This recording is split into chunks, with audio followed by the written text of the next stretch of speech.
എല്ലാവരും ഒരു ഹായ് പോയി എന്നാണ് പോകുന്നത് ലോഡ് ഓഫ് മിസ്റ്ററീസ് എന്ന ആനിമയുടെ പാർട്ട് 2 ആണ്. ഓക്കെ, പോയി എപ്പിസോഡിന് ആദ്യം തന്നെ ക്ലൈനവരുടെ എന്നെ നിങ്ങൾ മിസ്റ്റർ ഫൂഡ് എന്ന് വിളിക്കുക എന്ന് പറയുന്ന ആളുകൾ അപ്പോൾ എന്താ ചെയ്തതെന്നതിന് ഒരു അറ്റംപ്റ്റ് ചെയ്തു. അതിനെക്കുറിച്ച് ചോദിക്കുന്നില്ല. അത് കഴിഞ്ഞു വന്നതിന് അതിനെ റിപ്ലൈ തരുന്നില്ല. നമ്മൾക്ക് തിരിച്ചു പോകുമ്പോൾ എന്നതിന് ഉറപ്പായും എന്നോട് ഫോർമലായിട്ട് പറഞ്ഞാൽ മതി. ഈ സമയം അവരെക്കുറിച്ച് അവൻ മനസ്സിലാക്കി. ആൻഡ്രിയ അവളെ കുറിച്ച് ഇന്നസെന്റ് ആയ ഒരു പെണ്ണാണ് ആൾക്കാർ എന്ന അതേസമയം എന്തൊക്കെ ഹൈഡ് ചെയ്യുന്നത് പോലെ ആൻഡ്രിയക്കാകട്ടെ ഇതുപോലെ സൂപ്പർ നാച്ചുറൽ കാര്യങ്ങളൊക്കെ കേട്ടിട്ടുള്ളൂ. എക്സ്പീരിയൻസ് ചെയ്തത് വളരെയധികം ഹാപ്പി.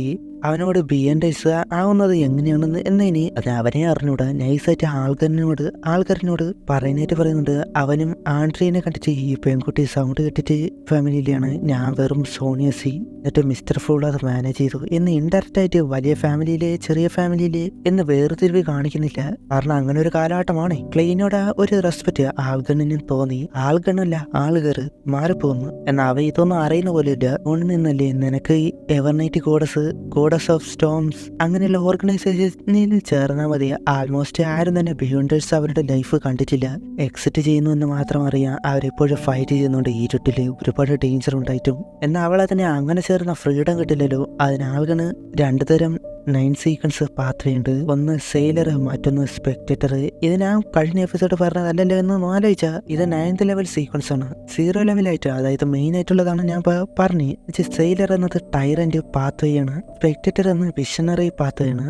0 സീക്വൻസ് മനസ്സിലായി എന്ന് കരുതുന്നു. ഇത് കേട്ട് ക്ലൈനിയാപ്പോ ഇങ്ങനെ ഒരുപാട് തരം സൂപ്പർ പവേഴ്സ് ഉണ്ടല്ലോ. ഈ ക്രീമിസ്റ്റ് ട്രാൻസ്ഫർമേഷനും എല്ലാം ബിയോണ്ടേഴ്സ് പവറാണോ ആൻഡ്രിയ?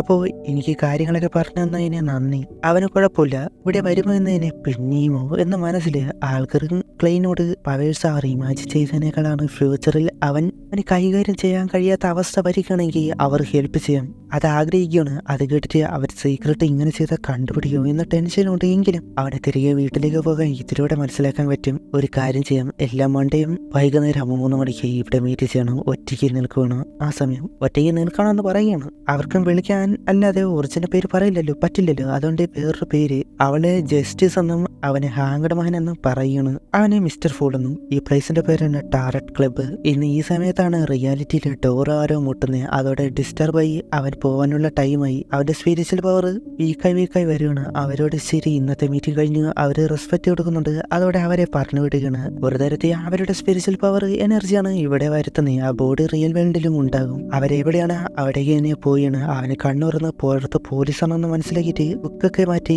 ഗണ്ണൊക്കെ ഹൈഡ് ചെയ്തു. അവനെ നോക്കി ഇൻസ്പെക്ടറാണ്. മുൻപ് ടൗണിൽ വെച്ച് കണ്ടത് ഇയാളാണ് എന്നത്.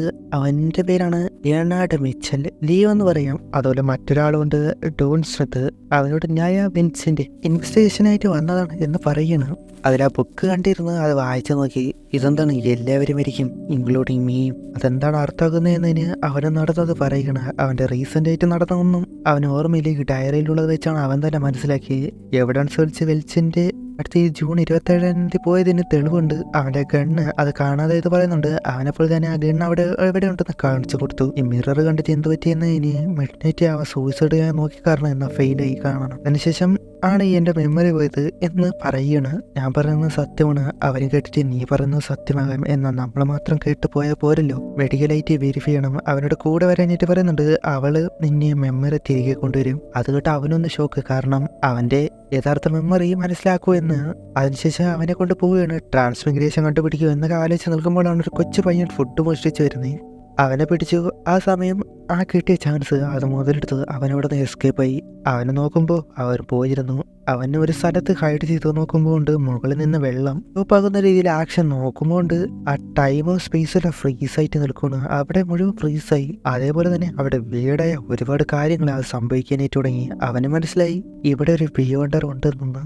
കാരണം ഇങ്ങനൊന്നും അവനറിയില്ല. കേട്ടതൊക്കെ വെച്ച് ഇങ്ങനെയൊക്കെ ചെയ്യാൻ കഴിയുന്നത് ബിയോണ്ടേഴ്സിന് മാത്രമാണ്. അവിടെ മുഴുവൻ ക്ലോസ് ആകുന്നത് പോലെ എനിക്ക് ഏതോ ഒരു സിനിമയിൽ നോളന്റെ മറ്റേ ഇൻസ്പെക്ഷൻ ആണെന്ന് തോന്നുന്നത്. ഡ്രീമിനുള്ളിൽ ട്രാപ്പാക്കുന്ന രീതി ഉണ്ടല്ലോ, അതുപോലെ ചുറ്റും ചുരുണ്ടൊക്കെ വരാനായിട്ട് തുടങ്ങി. അവൻ ഏതൊക്കെ വഴി കൂടെ പോയിട്ട് അവസാനം പുറത്തും വന്നു. രക്ഷപ്പെട്ടെന്ന് പറഞ്ഞിട്ട് അവിടെയുള്ള വണ്ടി കയറിയിട്ട് ഡോക്കിലേക്ക് പോകാനായിട്ട് പറഞ്ഞിട്ട് അയാൾ ഓക്കെ എന്ന് പറഞ്ഞു പോകുന്നു. കുറച്ച് പോകുമ്പോൾ ആരും ഫോളോ ചെയ്യുന്നില്ല എന്ന് മനസ്സിലാക്കി. നിർത്താനായിട്ട് പറയുന്നത് എന്നാൽ കേൾക്കുന്നില്ല. എങ്ങോട്ടോ പോകുന്നു. എങ്ങോട്ടെന്ന് ചോദിക്കുമ്പോൾ വെൽച്ച് റെസിഡൻസ്. നോക്കുമ്പോൾ അത് ആരാടെ എന്ന് നോക്കിയാ അത് ഡോൺ സ്മിത്ത് ആയിരുന്നു. വൗ, പെട്ടെന്ന് അവൻ കണ്ണൂർന്ന് എഴുതേൽക്കാണ്. നോക്കുമ്പോൾ ഡ്രീമായിരുന്നു. എന്ന് നോക്കി ആ ഡോർ തുറക്കുമ്പോൾ ഉണ്ട് അവിടെ നിൽക്കുന്ന ഡൂണു. ഇത് എങ്ങനെയെന്ന് അവൻ ഒരു ഐഡിയ ഇല്ല. ഇപ്പോഴാണ് മനസ്സിലാകുന്നത് അയാള് അവനെ കൊണ്ട് ഡ്രീം മാനിപ്പുലേറ്റ് ചെയ്തതാണ്. അയാള് ഒരു ബിയോണ്ടറാണ്. അവൻ ആദ്യമായിട്ടാണ് ഒരു ബിയോണ്ടറിനെ തന്നെ കാണുന്നത്. അയാള് നൈറ്റ് വാക്കിൽ ചേർന്ന ആളാണ്. ഈ രാത്രി നമ്മൾ നീ വിചാരിക്കുന്നതിനപ്പുറം സ്ട്രോങ് ആണ് എന്ന് പറഞ്ഞ് പിന്നെ മാനിപ്പുലേറ്റ് ചെയ്യാണ്. അവനെ പിറകിൽ നിന്ന് ഒരു ലീഡ് പിടിച്ച് നീ പേടിക്കണ്ട, നിനക്ക് മനസ്സിലാക്കി തരാം എന്ന് പറഞ്ഞ് എന്തോ ചെയ്ത് അവന് പയ്യെ മയങ്ങുന്നുണ്ട്. അവിടെ മുൻപിലായിട്ട് ഒരു വഴി പോലെ അവന്റെ മുൻപ് ഉണ്ടായിരുന്ന വേൾഡില് അങ്ങോട്ട് പോവാണ്. അവന്റെ മെമ്മറിയാണ് അവിടെ കാണിക്കുന്നത്. അവന്റെ അച്ഛനമ്മയെ കണ്ട് വിളിക്കുമ്പോഴാണ് ട്രെയിൻ എന്ന് പിന്നെ വോയിസ്. ആ ലേഡി നിന്റെ മെമ്മറിയാണ് ഇത്, എന്നാൽ നിന്റെ മിസ്സിങ് ആയതാണ് ഞാൻ കണ്ടുപിടിക്കാൻ നോക്കുന്നത്. അവന് മനസ്സിലായി ഇത് എൻ്റെ മെമ്മറിയാണ് എന്ന് അവർക്ക് മനസ്സിലായില്ല. അവന്റെ സീക്രട്ട് അവർക്ക് ഇതുവരെ മനസ്സിലായില്ല. അത് കാരണം ആണോ ഈ ഗ്രേഫാകണോ അവന്റെ മെമ്മറി അത് ഹൈഡ് ചെയ്യുന്നത് എന്ന് അവന് സംശയം. ആ ലേഡിക്ക് ഇങ്ങനെ ഒരു പ്ലേസ് കാണുന്നില്ല. ആ ഗ്രേഫ് ഫോഗ് കാരണം അവനോട് ഡയറക്റ്റ് ആ ഫാമിലിയുടെ ആന്റഗോണിസ്റ്റ് ഫാമിലിയുടെ നോട്ട്ബുക്ക് അതെവിടെയെന്ന് ചോദിക്കുകയാണ്. അത് മിസ്സായെന്ന് അവൻ ഇപ്പോഴാണ് മനസ്സിലായി. നീ ജൂൺ 27 എന്താ നടന്നത്? വെൽച്ചനായ എന്താ പറ്റിയ? നീ എന്താ ചെയ്തേ? അവന്റെ മൈൻഡിന്റെ കൊളാപ്സ് ആകുന്ന പോലെ പെട്ടെന്ന് അവന്റെ കയ്യിൽ ഗണ്ണ് എങ്ങനെ വന്നു? ഇങ്ങനെ ഷൂട്ട് ചെയ്തു. അവൻ ചെയ്യുന്നില്ല. ആ ഡ്രീമില് അവന്റെ മുൻപ് നടന്ന എന്താണോ അതാണ് സംഭവിച്ചത്. അവന് ചത്തോ എന്ന് പറഞ്ഞ് എഴുന്നേൽക്കുന്നു. പുറത്തെ സംസാരം കേൾക്കുന്നു. 3 പോയിന്റ് കിട്ടി. അവ സ്വന്തമായിട്ട് ഷൂട്ട് ചെയ്ത് മരിക്കാൻ നോക്കിയതാണ്. രണ്ടാമത് അവ ഡെഡായില്ല, മെമ്മറി ലോസ് ചെയ്ത് തന്നെയാണ്. ഇതിനെക്കുറിച്ച് ഒരു ക്ലൂ ഇല്ല. അതിന് കാരണം അറിയില്ല.